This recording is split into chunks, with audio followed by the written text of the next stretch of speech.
ऐसा होता है कि आप फ़ोन उठाने जाते हैं, सोचते हैं कि किसी दोस्त को कॉल करेंगे। हाँ, और फिर खुद को सोशल मीडिया स्क्रॉल करते हुए पाते हैं। हाँ, ऐसा लगता है कि हमारे दिमाग में हर चीज़ के लिए पूर्व निर्धारित शॉर्टकट होते हैं। तो आज की डीप डाइव में हम आदतों की बात कर रहे हैं। खासकर हम the power of habit by Charles Duhigg में गोता लगाने जा रहे हैं। बहुत बढ़िया किताब ये है। किताब रिसर्च से भरी हुई है कि क्यों आदतें होती हैं, उनका क्या प्रभाव होता है, जो कभी कभी काफ़ी चौंकाने वाला होता है, और सबसे महत्वपूर्ण, हम वास्तव में उन्हें कैसे बदल सकते हैं। हाँ, और हम सिर्फ बुरी आदतों के बारे में बात नहीं कर रहे हैं। ये उन अदृश्य ताकतों को समझने के बारे में है जो हमारे हर एक दिन के अधिकांश कामों को आकार देती हैं, और हम उस ज्ञान के साथ क्या कर सकते और हैं। जो डुहिक के काम को इतना आकर्षक बनाता है, मेरा मानना है वह है कि वे इस जटिल विषय को कुछ ऐसे सरलतापूर्वक समझा देते हैं जिसे हम सभी संबंधित कर सकते हैं। वह शुरुआत करते हैं आदत चक्र को पेश करके, जो इस 3 भाग वाले चक्र को समझाता है कि ये अवचेतन दिनचर्या कैसे पकड़ बनाती है। सही है, जैसे वो फास्ट फूड का उदाहरण देते हैं। ऐसा नहीं कि एक दिन हम उठें और तय कर लें कि हाँ, इसे नियमित रूप से करेंगे, लेकिन फिर वो सही। छोटे संकेत होते हैं, जैसे हर रोज काम के बाद उस एक ही रेस्तरां के पास से गुजरना, हाँ। जल्दी और हाँ। स्वादिष्ट आहार का इनाम मिलने पर, भले ही वह हाँ। स्वास्थ्य के लिए अच्छा ना हो, और अचानक बूम, ये न्यूरल पथ बनने शुरू हो जाते हैं। बिल्कुल, हमारे दिमाग में हम बेसल गैंग्लिया की बात कर रहे हैं। यह हमारे व्यवहारों को स्वचालित करने में मुख्य भूमिका निभाता है। डुहिग एमआईटी के इन प्रयोगों का उपयोग करते हैं जहां चूहे भूल भुलैया दौड़ते हैं, और जैसे जैसे चूहे भूल भुलैया में रास्ता सीखते हैं, उनका मस्तिष्क गतिविधि वास्तव में कम हो जाती है, दिलचस्प। जिसका मतलब है कि वे अब हर कदम के विषय में सच नहीं सोच रहे हैं। ये एक आदत बन गई तो ऐसा है। है जैसे हमारा दिमाग हमेशा इन शॉर्टकट्स की तलाश में रहता है, ऊर्जा बचाने के तरीकों की तलाश में, भले ही इसका मतलब है, आप जानते हैं, बस ऑटो पायलट पर वापस लौट जाना। बिल्कुल सही। और यहाँ मजेदार बात यह है, जब शोधकर्ता ने भूल भुलैया से इनाम हटा दिया तो चूहे अक्सर उसी पैटर्न पर वापस लौट आए। तो यह लगभग ऐसा है जैसे ये न्यूरल पथ एक बार स्थापित हो जाने के बाद कभी पूरी तरह से गायब नहीं होते। वाह, तो हमारे दिमाग में ये आदत लूप लगभग तार तार हो जाते हैं, लेकिन फिर हम उन बड़े जीवन परिवर्तनों की व्याख्या कैसे करते हैं, जैसे कि जब कोई व्यक्ति अचानक बड़ा बदलाव करता है। दुहिक ने लीजा नाम की एक महिला की अविश्वसनीय कहानी सुनाई, जिसने, आप जानते हैं, पूरी तरह से अपना जीवन बदल दिया, और यह सब एक कीस्टोन आदत के साथ शुरू हाँ, हुआ। लीजा की कहानी वास्तव में शक्तिशाली है क्योंकि यह दिखाती है कि कैसे छोटी छोटी बदलाव भी व्यापक प्रभाव डाल सकती हैं। मेरा मतलब है, वह तलाक से गुजर रही थी, स्वास्थ्य समस्याओं से जूझ रही थी, वह धूम्रपान करती थी, और फिर काहिरा की एक यात्रा के दौरान जब वह रेगिस्तान की यात्रा पर थी, उसे यह एहसास हुआ कि अगर वह धूम्रपान करती रही तो वह समूह के साथ नहीं चल सकती। और वह यही था, वह उसकी आह क्षण था। वाह, उसके लिए धूम्रपान छोड़ना सिर्फ उसकी सेहत को सुधारने के बारे में नहीं था, यह उसकी जिंदगी के अन्य क्षेत्रों में सभी सकारात्मक बदलावों के लिए उत्प्रेरक बन और गया। इसी ईयर उन्होंने कीस्टोन हैबिट कहा है। बिल्कुल, उसने दौड़ना शुरू किया, जिससे बेहतर खाने की आदतें बनी। उनके काम पर, यहाँ तक कि उनकी आर्थिक स्थिति पर भी होता है। धूम्रपान छोड़ना उनका मुख्य आदत था, जिसने कई सकारात्मक बदलावों का रास्ता खोला। तो मैराथन दौड़ने लगी, घर खरीदा, सगाई कर ली, जैसे इस एक आदत ने उनके पूरे सोचने के तरीके को बदल दिया। कमाल है ना? और बात यह है, ये सिर्फ लीसा की कहानी नहीं है। हमारे पास भी मुख्य आदतें हो सकती हैं। ओह, दिलचस्प। सवाल यह है, तुम्हारी मुख्य आदत क्या है? वो कौन सी आदत है जिसे बदलने से आपके जीवन के अन्य पहलुओं में भी सकारात्मक बदलाव आ सकता ये है? तो एक बहुत अच्छा सवाल है, सोचने पर मजबूर कर देता है ना? वो छोटी आदतें कौन सी हैं जो बड़ा असर डाल सकती हैं? अब एक और महत्वपूर्ण विचार जिसे डुहिग ने खोजा है, वो है इच्छा शक्ति। हम अक्सर इच्छा शक्ति को एक अमूर्त शक्ति मानते हैं, लेकिन वह इसे कुछ अधिक ठोस के रूप में प्रस्तुत करते हैं, जिसे हम वास्तव में प्रशिक्षित कर सकते हैं। वह स्टारबक्स बैरिस्टा ट्रेनिंग का उदाहरण देते हैं। क्या आपने कभी सोचा है कि ये बैरिस्ता सुबह की भीड़ के समय भी इतने खुशमिजाज कैसे बने रहते हैं? अरे जैसे उनके हाँ, पास कोई सुपर पावर है। खैर, स्टारबक्स को शुरू से ही ये पता था कि इच्छा शक्ति कोई जन्मजात गुण नहीं है, ये प्रशिक्षित किया जा सकता है। उन्होंने अपने बैरिस्तास को उनकी भावना और इच्छा शक्ति का उपयोग करने की ट्रेनिंग में भारी निवेश किया, यहाँ तक कि जब हालात बेकाबू हो जाएं। तो वे सिर्फ लाटे नहीं बना रहे हैं, वे जैसे इच्छा शक्ति के बूट कैंप से गुजर रहे हैं। सही। और ये सिर्फ कोई अच्छा कॉर्पोरेट चीज नहीं है। डुहिग इसे शोध के साथ समर्थन देते हैं।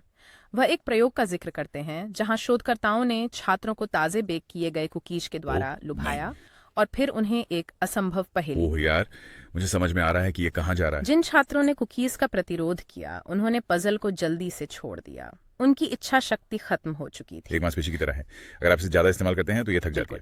और यही बात है, ये सिर्फ कुकीज का प्रतिरोध करने के बारे में नहीं है, ये हमारी इच्छा शक्ति के साथ रणनीतिक होने के बारे में है, खासकर जब हम नई आदतें बनाना सही चाहते है, हैं। सही है। तो हम ऐसा कैसे करें? हम अपनी इच्छा शक्ति के उपयोग में कैसे बेहतर बन सकते हैं? संरचना। हमें जानबूझकर अपने दिनों की संरचना करनी होगी ताकि हम महत्वपूर्ण चीजों के लिए पर्याप्त इच्छा शक्ति बचा सकें। दुहिग इस अध्ययन के बारे में बात करते हैं जिसमें सर्जरी से उबर रहे मरीज शामिल थे। रुको, सर्जरी से उबरना, मुझे इसका संबंध समझ नहीं आ रहा है। ये वास्तव में दिलचस्प है।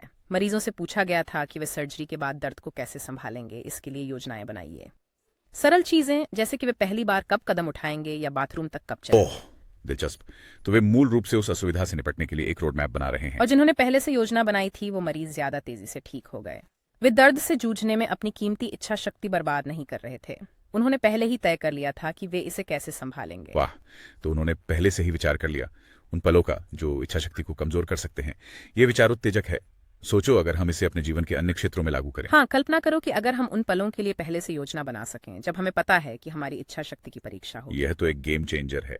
अब दुहिग ने कुछ नैतिक रूप से जटिल क्षेत्र में भी बात की है, जैसे ब्रायन थॉमस का मामला, जिसने एक नींद के आतंक के दौरान अपनी पत्नी को मार डाला। ठीक है, और वो मामला बस वास्तव में दिखाता है कि आदतें हमेशा उतनी सीधी सादी नहीं होती जितनी कि आप जानते हैं। ज्यादा व्यायाम करना या स्वस्थ भोजन करना, इनके कहीं अधिक गंभीर परिणाम हो सकते हैं। बिल्कुल सही, क्योंकि नींद के आतंक में आप वास्तव में सचेत नहीं होते, है ना? बिल्कुल, आप मुख्यतः सो रहे होते हैं। आपका मस्तिष्क एक महसूस किए गए खतरे पर प्रतिक्रिया कर रहा होता है और इस लड़ाई या उड़ान मोड में चला जाता है। लेकिन ये एक आदतन प्रतिक्रिया को ट्रिगर कर रहा है, एक त्रासदपूर्ण चरम मामले में। यह बेहद हृदय विदारक है। हाँ, लेकिन यह सवाल उठाता है, अगर कोई व्यक्ति अपनी हरकतों के प्रति सचेत नहीं है तो क्या उन्हें उसी तरह जवाबदेह ठहराया जा सकता है जैसे कोई जानबूझकर निर्णय लेता है? ये निश्चित रूप से कठिन सवाल है। विशेष रूप से जब आप थॉमस के मामले की तुलना एनजी बाचमैन, जुआरी होते हुए करते हैं, जिसने सब कुछ खो दिया। ये दो बहुत अलग अलग स्थितियां हैं। हत्या और जुए की लत दोनों ही आदतन व्यवहार में शामिल हैं, लेकिन सामाजिक प्रतिक्रियाएं बिल्कुल अलग हैं। बिल्कुल, और यहीं पर लत के न्यूरोसाइंस को समझना इतना महत्वपूर्ण हो जाता ठीक है, तो आइए इसके बारे में बात करते हैं। डुहिग ने कुछ अद्भुत शोध का हवाला दिया है कि कैसे आदतें, विशेष रूप से वे जो लत से संबंधित हैं, हमारे मस्तिष्क को बुनियादी तौर पर अपहरित कर सकती हैं। मुझे रेजा हबीब के अध्ययन के बारे में अधिक बताएं। आप जानते हैं, स्लॉट मशीन और एमआरआई के साथ। तो उन्होंने लोगों को एमआरआई मशीन के अंदर स्लॉट मशीन खेलते हुए रखा और उन्होंने पाया कि समस्या जुआरियों के मस्तिष्क वे लगभग जीत पर बहुत अलग लगभग तरीके से जीत। प्रतिक्रिया करते। उन लगभग जीत, सही सही, वो जो आपको बस मजबूर रखती हैं। बिल्कुल, ये मानव पुरस्कार की तरह थे। हालांकि जुआरी सच में कुछ जीतते नहीं थे। तो ये उनके दिमाग को नकली जीत की सोच में फंसा देता है, भले ही वे जीत नहीं रहे हों। इसीलिए इस तरह की आदतों को तोड़ना इतना मुश्किल होता है। ये केवल इच्छा शक्ति नहीं है, ये उनके दिमाग में सचमुच से समा जाता बिल्कुल, है। और ये सवाल खड़ा करता है कि हम इन आदतों के बारे में सभी जानकारी का कैसे उपयोग करते हैं। आदत चक्र, केंद्रीय आदतें, इच्छा शक्ति, वे नैतिक रूप से जटिल स्थितियां जिनमें इसे वास्तव में लागू किया जाता है।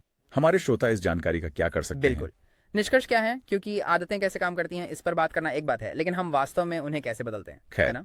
डुइग वास्तव में व्यावहारिक रणनीतियां देता है और उन्हें सभी आकर्षक वास्तविक जीवन के उदाहरणों से समर्थन करता है। एक तकनीक जो मुझे बहुत मददगार लगती है वह है आदत प्रतिस्थापन। आदत प्रतिस्थापन, तो जैसे एक खराब आदत को एक अच्छी आदत से बदल देना। हाँ बिल्कुल, यह विशेष रूप से तब सहायक होता है जब आप अनचाहे व्यवहारों से निपट रहे होते हैं। केवल इसे रोकने के लिए संघर्ष करने की बजाय आप खराब आदत को एक स्वस्थ रूटीन से बदलने की कोशिश करते हैं जो उसी जरूरत को पूरा करता है, अगर हम कहें तो। अच्छा, ये समझ में आता है। किताब में इसके कुछ जीवन से काम करता है। खैर, वह टोनी डन्नी एनएफएल कोच के बारे में बात करते हैं। उसने इस संघर्ष कर रही टीम को पूरी तरह से बदल दिया और ओह, उसने ऐसा किसी सही भी कहा। चीज को पूरी तरह से बदलकर या किसी बड़े बदलाव के द्वारा नहीं किया।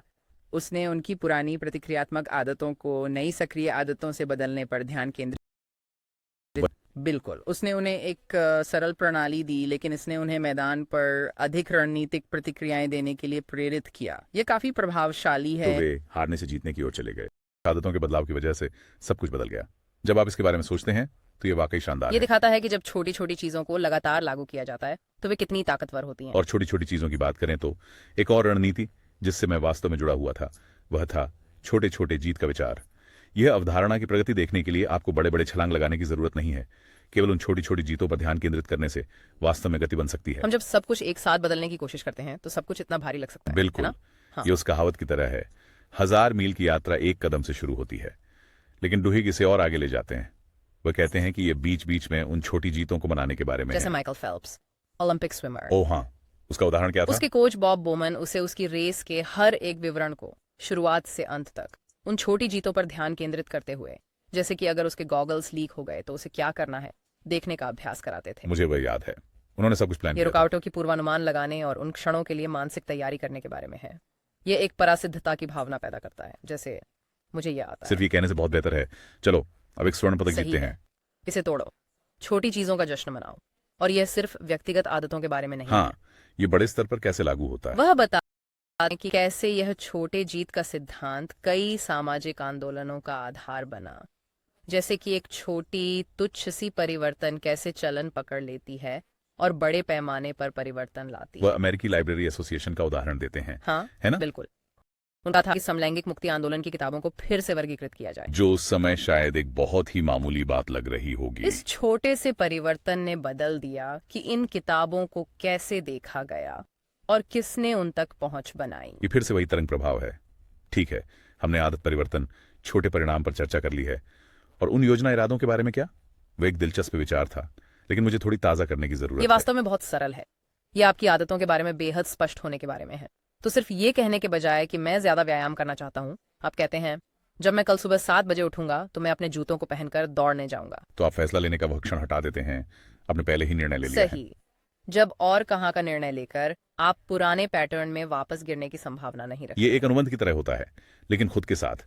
और जब हम अपने लक्ष्य पूरे करने की बात कर रहे हैं, मुझे अच्छा लगता है कि डुहिग विफलता के लिए भी योजना बनाने पर जोर देते हैं। क्योंकि चलो सच बोलें, कोई भी परफेक्ट नहीं होता, हम सभी कभी ना कभी फिसलते बिल्कुल। हैं। लेकिन जब हम सोचते हैं कि हमें परफेक्ट होना है तो हम खुद को असफलता के लिए खामियों तैयार से करते हैं, भरा। है ना? असफलताएं तो होंगी, मुख्य बात है उन्हें पहले से समझना। जब ऐसा हो तो उसके लिए एक योजना बनाएं और खुद को दोष न दें। ये उस विचार की तरह है जैसे अर्ज पर सर्फिंग करना। जब आपकी कोई इच्छा होती है तो उससे लड़ने के बजाय आप उसे एक लहर की तरह जी लेते हैं और फिर ध्यान केंद्रित करते बिल्कुल। हैं। मन प्रति दयालु रहें, ये एक प्रक्रिया है। ठीक है, तो हमारे पास आदत को बदलने के लिए रिप्लेसमेंट, छोटी छोटी जीत, कार्यान्वयन इरादे, असफलता की योजना है। और क्या है डुहिग की आदत बदलने की रणनीतियों की टूल बॉक्स ठीक है, तो कुछ ऐसी बातों पर भी जोर देते हैं जो साफ नजर आती है, लेकिन अक्सर विश्वास की शक्ति की अनदेखी हो जाती है। वह अल्कोहलिक्स है। अनोनिमस के बारे में बात करता है और कैसे भले ही उनके कुछ तरीके थोड़े पुराने हों, उनकी सफलता दर वाकई उच्च है।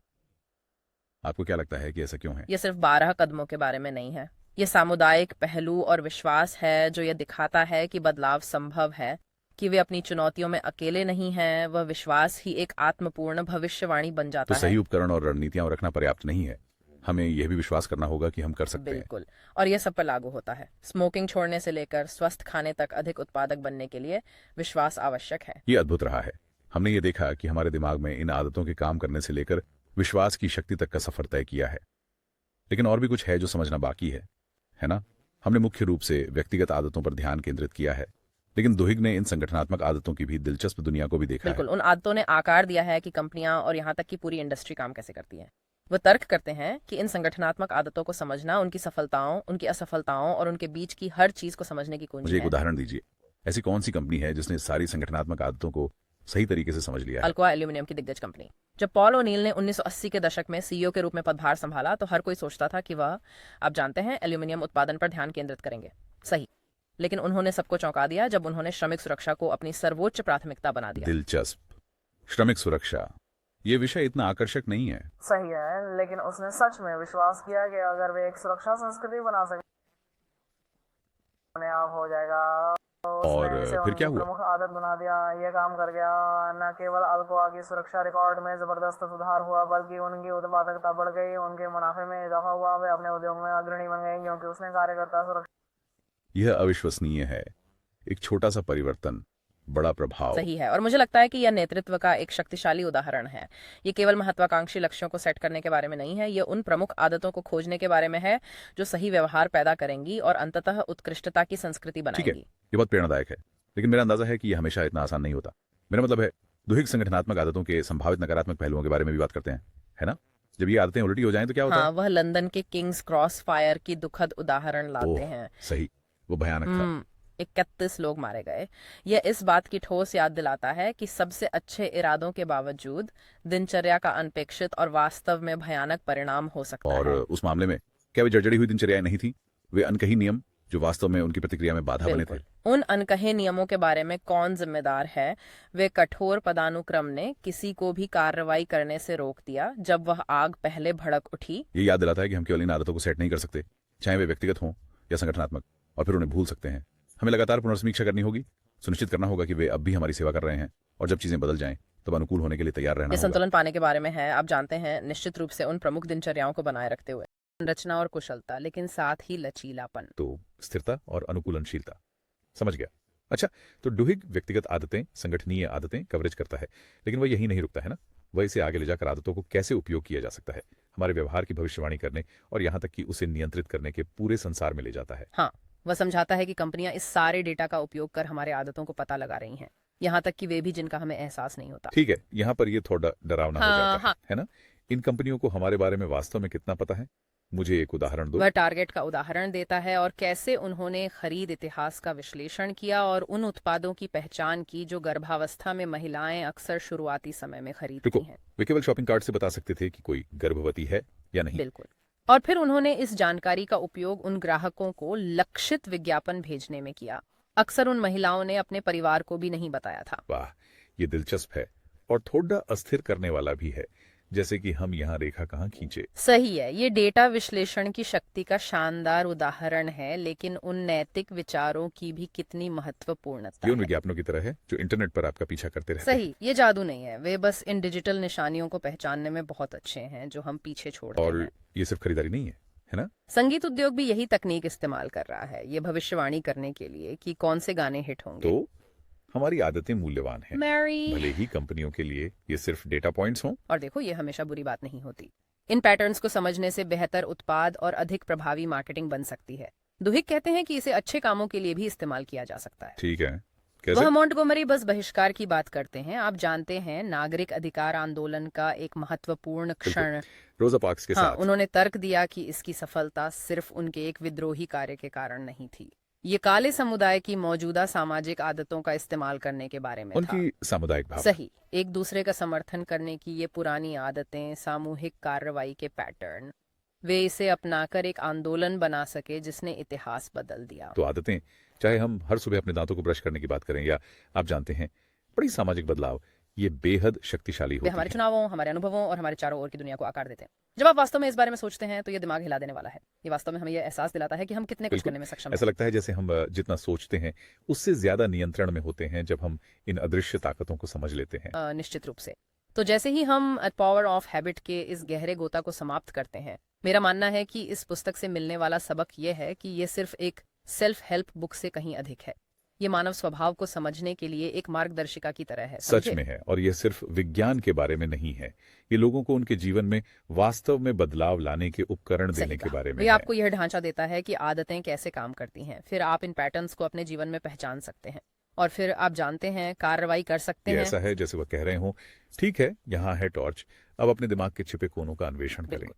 और जब आप उन पैटर्न्स को देखना शुरू करते हैं, तय कर सकते हैं, क्या मैं इसी तरीके से काम करता रहना चाहता हूँ या मैं कुछ नया करने चाहता हूँ। तो हमारे श्रोता जो प्रेरित महसूस कर रहे हैं, उनके लिए आज ही शुरू करने के लिए कोई एक ठोस चीज क्या हो सकती है?